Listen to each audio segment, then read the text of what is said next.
سے زیادہ اپنی چچا کی لڑکی سے محبت کرنے والا شخص، کہہ رہا دنیا میں ایسی محبت کی کوئی مثال نہیں ہے جیسی محبت مجھے اپنی چچا کی لڑکی سے تھی، اور میں اس سے خلوت چاہتا تھا اور وہ اس کا مجھے موقع نہیں دیتی تھی۔ آخر وہ مجبور ہو گئی اور اس پر قحط سالی آئی، اور وہ جو ہے مجبور ہو کر محتاج ہو کر میرے پاس آئی۔ میں نے کہا میں تجھے 100 اشرفیاں سونے کی دوں گا مگر مجھے اپنے ساتھ تنہائی کا موقع دے۔ اس نے اپنا بدن میرے حوالے کر دیا۔ تو باتیں کوئی دیکھنے والا نہیں تھا، کوئی روکنے والا نہیں تھا۔ اے اللہ، میں اس کی ٹانگوں کے درمیان پیٹ گیا برے ارادے سے، کوئی مجھے روکنے والا نہیں تھا، نہ کوئی مجھے دیکھنے والا تھا۔ میں نے صرف تیرے خوف سے یہ کام نہیں کیا۔ وعدہ ہے نا کہ ہم سے ڈرے گا تنہائی میں، ہم اس کے راستے نکالیں گے۔ اس کے اس ارادے پر اور اس گناہ کے نہ کرنے پر چٹان سر کی واقعہ پڑھتے ہیں۔ والدین کے ساتھ سلوک اور مزدور کے ساتھ پر احسان اور چچا کی لڑکی پر احسان، اور یہ کام نہیں کیا اللہ کے خوف سے، چٹان نکل گئے۔ میں نے عرض کیا کہ قوانین ہوتے ہیں، کیوں لوگ پوچھتے ہیں، لوگ یہ چاہتے ہیں میں تم سے کیا کہوں، جہاں اسلامی حکومتیں ہیں وہاں بھی اسلام خلاف قوانین ہیں، اس لیے کہ صاف آپ کو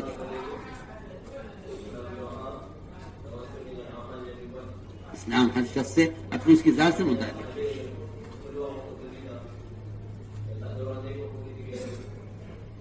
اسلام حکام کا نام اسلام نہیں، اسلام میری آپ کی ذات سے، میری آپ کی زندگی سے متعلق ہے اسلام۔ ورنہ یہ باطل خیال ہے کہ اسلامی حکومت سے اسلام قائم ہوتا ہے، یہ باطل خیال ہے، باطل۔ اسلام تو ہر آدمی کی اپنے اندر کی قوت اور اپنے اندر کا ارادہ اور اپنے اس کے ایمان کا کمال ہے اسلام کا قائم ہونا۔ اسلام کا قائم ہونا ہر مسلمان کی زندگی سے متعلق ہے۔ اسلام ملک و مان سے قائم ہوا نہ آئندہ کبھی ہوگا۔ ایک مسلمان کی عملی زندگی کا نام اسلام ہے، ایک مسلمان کی عملی زندگی کا نام اسلام۔ تو میں نے عرض کیا کہ قوانین ہوتے ہیں، اور قوانین اس لیے ہوتے ہیں تاکہ اللہ دیکھے کہ تم کتنے پریشان ہوتے ہو اور تم اس کے لیے کیا کوشش کرتے ہو۔ اس کے لیے کیا قسم کھا کر آپ سے کہہ سکتا ہوں، جو آدمی دعوت نہیں دے گا وہ اللہ کے یہاں مجبور نہیں سمجھا جائے گا کہ اللہ نہیں کیا کرتا، قانون ایسے کرتا۔ سوال قانون کا نہیں ہے، سوال آپ کی کوشش کا ہے۔ سوال آپ کی پڑھیے آپ قرآن، جگہ جگہ آپ کو ملے گا۔ آپ نے کیا کوشش کی اس کے لیے؟ سوال یہ ہے۔ ہم تو قانون تمہارے خلاف لائے اس لیے تھے،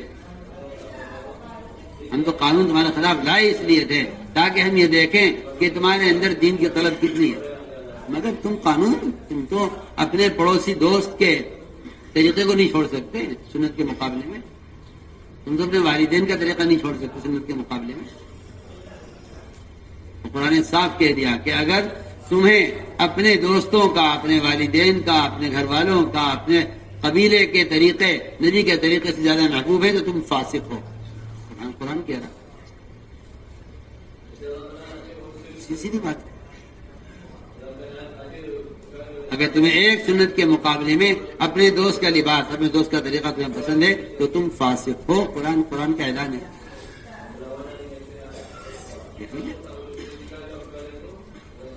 جن سنتوں کا آپ یہ کہہ کر چھوڑتے ہیں کہ ان کا کوئی ضروری نہیں ہے، اور قرآن یہ کہتا کہ اگر نبی کے طریقے تمہیں غیروں کے طریقے سے زیادہ محبوب نہیں ہیں تو پھر تم فتربصوا حتی یأتی اللہ بأمرہ واللہ لا یہدی القوم الفاسقین۔ تو پڑھتے ہیں قرآن کو سمجھتے ہیں۔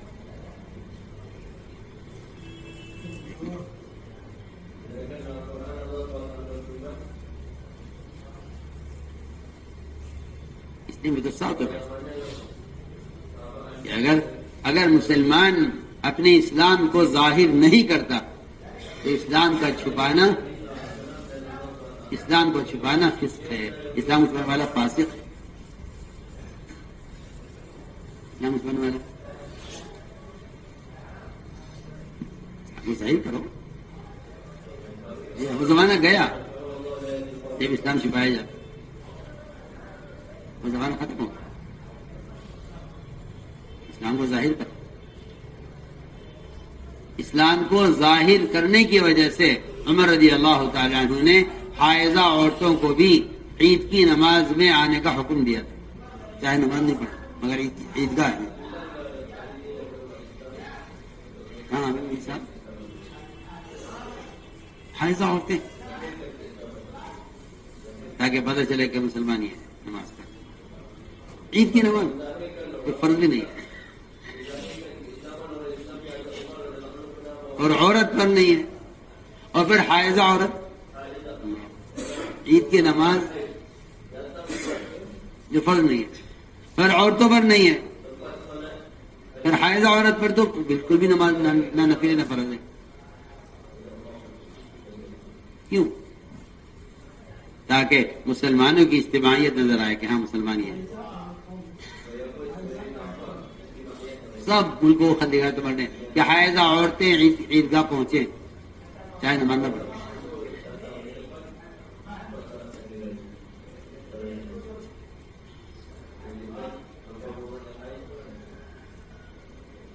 تو میں نے عرض کیا کہ اصل بات یہ تھی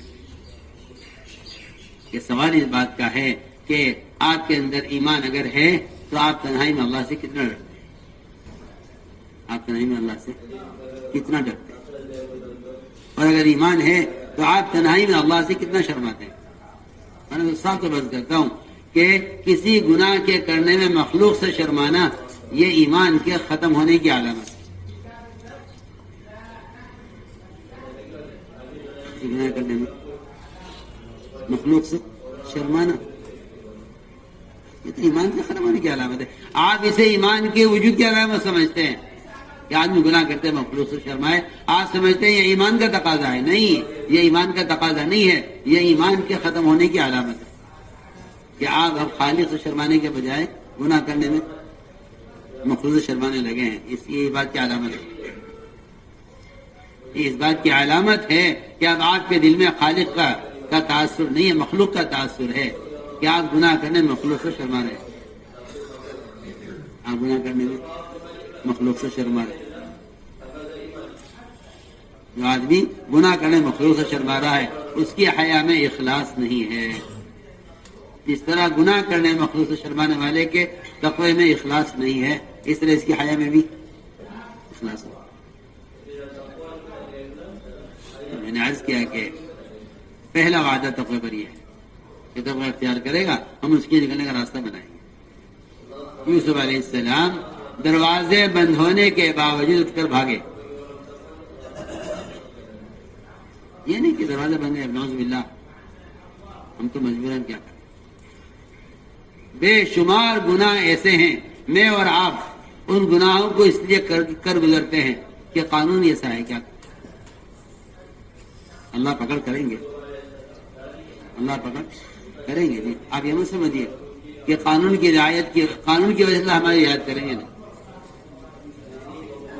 اس لیے اللہ تعالی دیکھنا چاہتے ہیں کہ مومن میرے قانون کو اختیار کرتا ہے یا میرے دشمنوں کے قانون کو اختیار کرتا ہے. یہاں دو قانون ہیں, ایک اللہ کا ایک اللہ کے دشمنوں کا. قرآن نے بہت بیان کیا ہے. اگر تمہارے لیے قانون دشواری تھی تو تم نے اس کے لیے کیا کوشش کی؟ الحمد للہ اللہ واسعۃ فتوحاجروا کیا. کیا تم باہر نکل کے عمل نہیں کر سکتے؟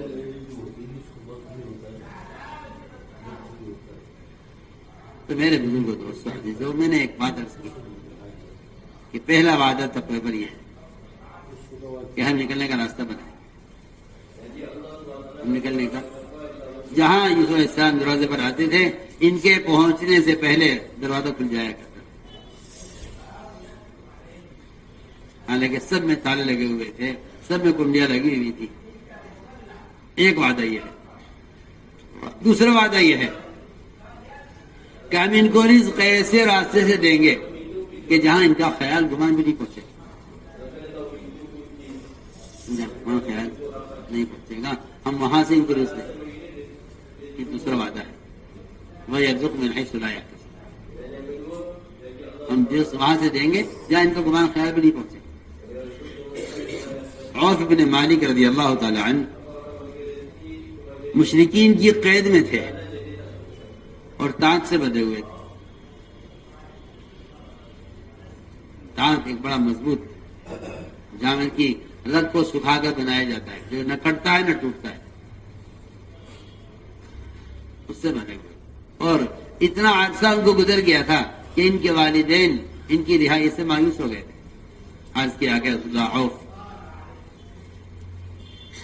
میرا بیٹا قید میں ہے مشرکین کی اور ان کی رہائی سے مایوس ہو گیا ہوں. فرمایا نہیں، مایوس نہ ہو، اس سے کہو کہ لاحول پڑھا کرے. کیا پڑھا کریں؟ لا حول ولا قوت الا باللہ. آج کل لوگ یہ سمجھتے ہیں کہ یہ لاحول تو پڑھی جاتی ہے. اللہ مجھے معاف فرمائے، کسی کی بات سمجھ پسند نہ آئے، کوشش اچھی نہ لگے تو لاحول پڑھ جاتے ہیں. حالانکہ ہمیں اس کی حقیقت کا اندازہ نہیں ہے. یہ عرش کے خزانوں میں سے خاص خزانے سے نکالا گیا ہے. حدیث میں آتا ہے لاحول کی کثرت سے نقصان کے 99 دروازے بند کر دیے جاتے ہیں. نقصان کے 99 دروازے بند کر دیے جاتے ہیں، جس کا سب سے ادنا ہلکا دروازہ رنج اور غم ہے. ہلکا دروازہ رنج اور غم ہے تو بڑا دروازہ کیا ہوگا؟ سب سے چھوٹا دروازہ، سب سے چھوٹا دروازہ رنج اور غم کا ختم ہو جانا ہے. اعلی دروازہ کیا ہوگا؟ انہیں جا کر بیٹے کو پیغام پہنچایا کہ لاہور پڑھو. روایت میں آتا ہے انہیں لاہور پڑھی تو وہ سارا تانت کھل کر ٹکڑے ٹکڑے ہو گیا. یہ وہاں سے اٹھے، بھئی یہ کون کھڑا ہے؟ کیا اسے بٹھاؤ، بیٹھ کے بات سنیں. کیا کر رہا کھڑا ہوگا؟ وقت نہیں ضائع کرنا چاہیے، توجہ سے بات سنا کر. یہ باہر نکلے، مشرکین سوئے ہوئے تھے، رات کا وقت تھا. باہر نکلے تو جیلر کی اٹھی بیٹھی اس پر سوار ہوئے. وہاں سے باہر آئے، پورا میدان بھرا ہوا تھا مشرکین کے اونٹوں سے. باہر نکلے، ایک اشارہ اونٹوں کو کیا، سارے اونٹوں کو اللہ تعالی نے ان کے